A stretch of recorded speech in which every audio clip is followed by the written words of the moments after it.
एक महात्मा ने प्रवचन में कहा कि जीव और निर्जीव दोनों में ही भगवान का वास होता है, इसलिए संसार की हर वस्तु में भगवान के दर्शन किए जा सकते हैं। इस बात का एक भक्त पर बहुत ज़्यादा असर पड़ा और वो संसार की हर वस्तु में भगवान के दर्शन करने लगा। जैसे कि जंगली जानवर, जीव जंतु, पशु पक्षी, वो सभी में भगवान के दर्शन करता, उनको नतमस्तक करता।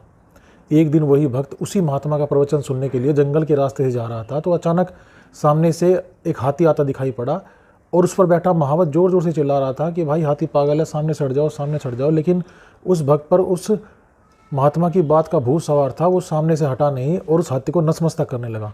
हाथी जैसे ही पास आया, हाथी ने उसे अपनी सूंड में लपेटा और ज़मीन पर पटक दिया। ज़मीन पर गिरते ही वो भक्त बेहोश हो गया।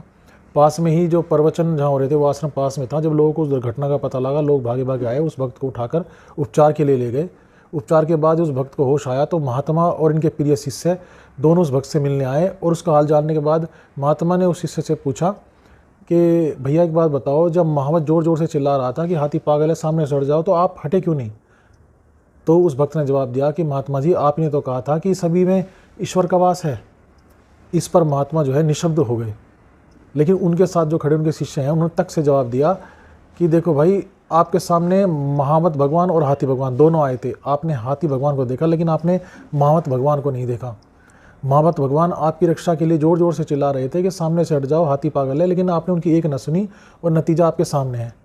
शिष्य की ये बात सुनकर महात्मा और वो भक्त दोनों ही स्तब्ध रह गए।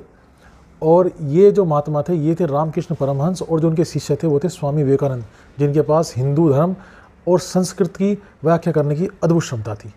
धन्यवाद।